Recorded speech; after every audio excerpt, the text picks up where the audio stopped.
खुलुमबाय बेयो बड'लेण्ड इंखं टेलिभिजन दिनै 30 मे 2022 समबारखालि सानसेनि बरादखौ नोंथांमोननि खाथियाव लाबोदों आं सदानन्द दैमारिया।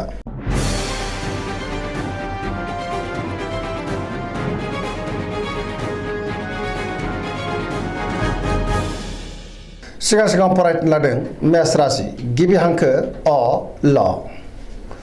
दिनैनि साना जोबोर मोजां, गोसोखौ दिनै जोबोर गोजोननाय मोनगोन, बयजोंबो गोरोबनो रोंगोन, बहाबा दावबायहैनो एबा हान्थिनो खाबुबो मोननो हागौ, मोजाङै हान्थिनोबो हागोन, जेरावबो देरहासार जागोन, मावनो लानाय खामानिखौ थि समावनो आरो गोरलैयैनो मावफुंनोबो हागोन, देहायाबो दिनै मोजाङैनो थागोन, बहानिफ्रायबा मोजां खौरां फैनो हागौ, रांखावरियाव दिनै जोबोर मोजां, गोबां धोन आरजिनोबो हागोन, आयाबो बांगोन, बेफार फालांगियाव दिनै जोबोर मोजां मुलाम्फा मोननो हागोन, सोरबा लोगोनिफ्राय थोजासे हेफाजाबबो मोनगोन, न'खराव दिनै बिसि फिसायनि गेजेराव अनलायनाय फैगोन, बिदा फंबायजों मोजां सोमोन्दो थागोन, बिमा बिफानि बोर मोनगोन, गुबुननि गोसोखौ दिनै गोरलैयैनो बोनो हागोन, गोसोनि बोलोआबो बांगोन, समाजावबो मान मोननो हागोन, लाइमोनफ्रा मोजां खौरां मोननो हागौ, गोसोआ दिनै जोबोर रमान्टिकबो जागोन, पजिटिभ एनार्जिनि गोहोमबो गोग्लैगोन।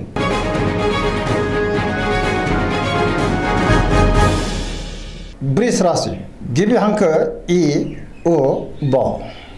दिनैनि साना बारा मोजां नङा, गुबुननि थाखाय जिंगायाव गोग्लैनांनो हागौ, गोसोआव गोजोननि आंखाल जानोबो हागौ, गोसोनि बोलोआ लोरबां जागोन, मावनो लानाय खामानिखौ मावफुंनो हागोन, नाथाय अब्लाबो गियाननि आंखाल जागोन, समाजाव मान मोनगोन, रांखावरियाव मोजां, बेफार फालांगियावबो मोजां होनजायो, आयाबो बांगोन, न'खराव दिनै बिसि फिसायनि गेजेराव अनलायनाय फैगोन, बिदा फंबायजों मोजां सोमोन्दो थागोन, बिमा बिफानि अननाय आरो बोरखौबो दिनै मोननो हागोन, देहाया मोजाङै थागोन, सोरबा लोगोनि अनसायनायखौ मोननो हागौ, गोसोनि साननायफ्रा नाथाय अब्लाबो टेबोर नांगोन, नेगेटिभ एनार्जिनि गोहोमबो गोग्लैनो हागौ, सांग्रां जानांगोन।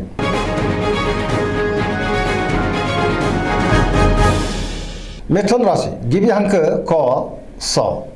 दिनैनि साना जोबोर मोजां, पजिटिभ एनार्जिनि गोहोमबो गोग्लैगोन, मोनफ्रोमबो बिथिङाव जाफुंसार जागोन, गियाननि आंखाल जानाय नङा, गोसोखौ दिनै जोबोर गोजोननाय मोनगोन, गोसोआ जोबोर रमान्टिकबो जागोन, गोजोननि आंखाल जानाय नङा, देहाया दिनै मोजाङैनो थागोन, रांखावरियाव जोबोर मोजां, बेफार फालांगियावबो दिनै जोबोर मोजां होनजायो, आयाबो बांगोन, न'खराव बिसि फिसायनि गेजेराव अनलायनाय फैगोन, समाजावबो मान मोननो हागोन, गोसोनि बोलोआ बांगोन, मावनो लानाय खामानिखौ थि समावनो आरो गोरलैयैनो मावफुंनोबो हागोन, सोरजोंबा बाख्नाय जानोबो हागौ, गुबुनजों मोजां सोमोन्दो लाखिनो रोंगोन।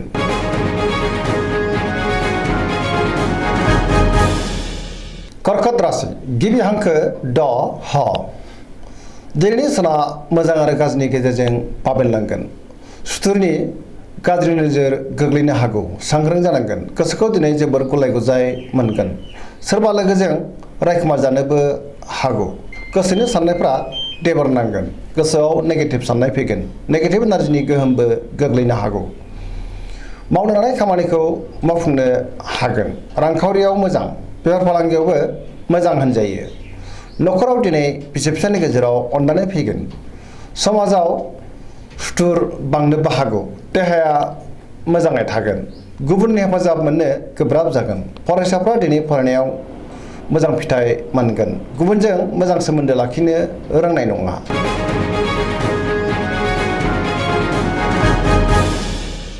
सिंह राशि गिबि हांखो म ट।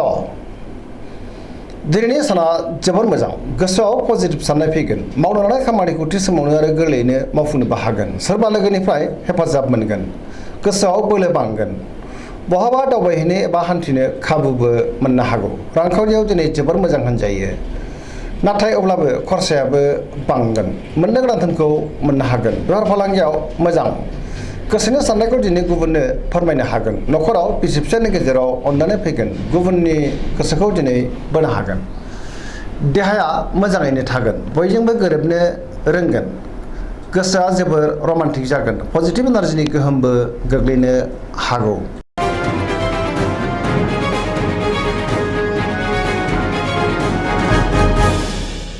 कन्या राशि गिबि हांखो प ट। दिनैनि साना बारा मोजां नङा, गोसोआव बेले बेजे साननाय फैगोन, गोथों आरो गोग्गो साननो रोंनाय नङा, गियाननि आंखाल जानो हागौ, रांखावरियाव मोजां नाथाय अब्लाबो खरसायाबो बांगोन। बेफार फालांगियाव मोजां होनजायो। देहाया दिनै बारा मोजां थानाय नङा। गोबां रोखोमनि देहायारि जेंनाजों खस्थ' मोननांनो हागौ। जानाय लोंनायाव सांग्रां जानांगोन। न'खराव दिनै अनलायनाय फैगोन। गोबां खामानियाव मुखुबबो थानांनो हागौ। लाइमोनफोरा जोबोर रमान्टिक जागोन।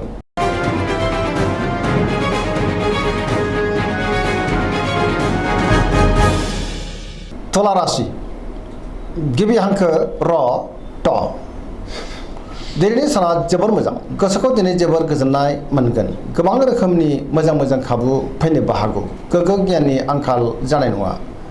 गोसोनि बोलोआ बांगोन। गोसोनि साननायफ्रा मोगथाङाव जाफुंनो हागौ। मावनो लानाय खामानिखौ थि समावनो आरो गोरलैयैनो मावफुंनोबो हागोन। देहाया मोजाङै थागोन। रांखावरियाव मोजां। मोननो गोनांखौ मोननो हागोन। न'खराव बिसि फिसायनि गेजेराव अनलायनाय फैगोन। बिदा फंबायजों मोजां सोमोन्दो थागोन। बेफार फालांगियावबो दिनै जोबोर मोजां मुलाम्फा मोनगोन। गुबुननि गोसोखौ बोनो हागोन। लोगोफोरनि हेफाजाबबो मोननो हागोन। गोदान थांखि लानो रोंगोन। सेंग्रा सिख्लाफोरनि गोसोआ दिनै जोबोर रमान्टिक जागोन आरो गावबा गावनि गोसोनि साननायफोरखौबो फोरमायलायनो हागोन। पजिटिभ एनार्जिनि गोहोमबो गोग्लैगोन।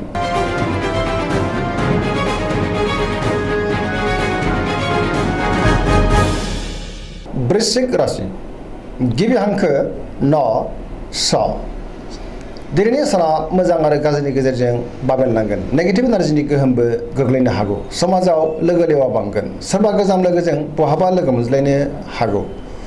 गोसोआव गोनो गोथो साननाय फैगोन। मावनो लानाय खामानिखौ थि समावनो आरो गोरलैयैनो मावफुंनो गोब्राब जागोन। माबा नङा माबा मोनसे हेंथा नुजाथिनो हागौ। गुबुननिफ्राय हेफाजाब लानांगोन। गोसोनि साननायफ्रा देबोर नांनो हागौ। समाजाव नाथाय मान मोननो हागोन। न'खराव बिसि फिसायनि गेजेराव अनलायनाय फैगोन। बिदा फंबायजों मोजां सोमोन्दो थागोन। रांखावरियाव मोजां नाथाय अब्लाबो खरसायाबो बांगोन। बेफार फालांगियाव मोजां। देहाया दिनै मोजाङैनो थागोन। फरायसाफ्रा फरायनायाव गोसो दुंखांगोन। लाइमोनफ्रा जोबोर रमान्टिक जागोन आरो गावबा गावनि गोसोनि साननायखौ फोरमायलायनोबो हागोन।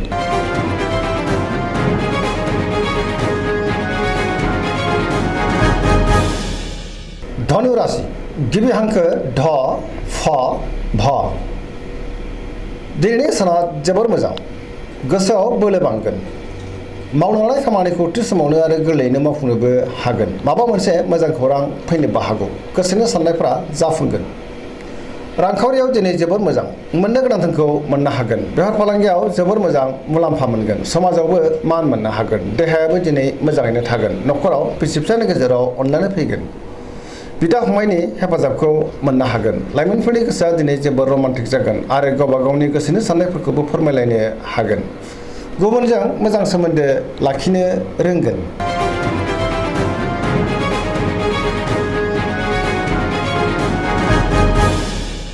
मकर राशि गिबि हांखो ख ज दिनैनि साना मोजां आरो गाज्रिनि गेजेरजों बाबेनलांगोन। गोसोखौ दिनै जोबोर गुलाय गुजाय मोनगोन। गुबुननि थाखाय नाङा फाङा जेंनायाव गोग्लैनांनोबो हागौ। गोसोआव जिंगा फैनो हागौ। गोसोनि साननायफ्रा देबोर नांगोन। मावनो लानाय खामानिखौ थि समावनो मावफुंनो हागोन। रांखावरियाव जोबोर मोजां नाथाय अब्लाबो खरसायाबो बांगोन। मोननो गोनांखौबो दिनै मोननो हागोन। बेफार फालांगियाव मोजां मुलाम्फा मोनगोन। गोबां मुंदांखा सुबुंजों लोगो मोनज्लायनोबो हागौ। मोनफ्रोमबो खामानिखौ दिनै मावफुंनो हागोन। गोदान खामानिखौ जागायजेननोबो हागोन। न'खराव अनलायनाय फैगोन। बिदा फंबायनिफ्राय थोजासे हेफाजाबबो मोननो हागौ। सेंग्रा सिख्लाफ्रा गावबा गावनि गोसोनि साननायखौ फोरमायलायनो हागोन आरो गोसोआ दिनै जोबोर रमान्टिकबो जागोन। फरायसाफ्राबो दिनै फरायनायाव गोसो दुंखांगोन आरो मोजां फिथाइ मोनगोन। धोरोमारि बिथिङावबो दिनै गोसो दुंखांगोन।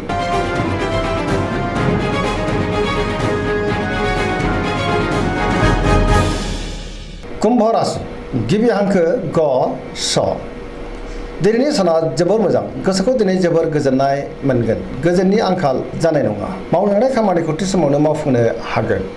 बहानिफ्रायबा मोजां खौरां मोननोबो हागौ। समाजाव मान मोनगोन। गोबां मुंदांखा सुबुंजों दिनै लोगो मोनज्लायनो हागौ। रांखावरियाव जोबोर मोजां। गोबां धोन आरजिनो हागोन। मोननो गोनांखौबो दिनै मोननो हागोन। बेफार फालांगियाव जोबोर मोजां। देहायाबो मोजाङै थागोन। न'खराव अननानै फैगोन। गुबुननि हेफाजाबखौ थोजासे मोनगोन। बिमा बिफानि अननाय आदरखौबो मोननो हागोन। पजिटिभ एनार्जिनि गोहोमबो गोग्लैगोन।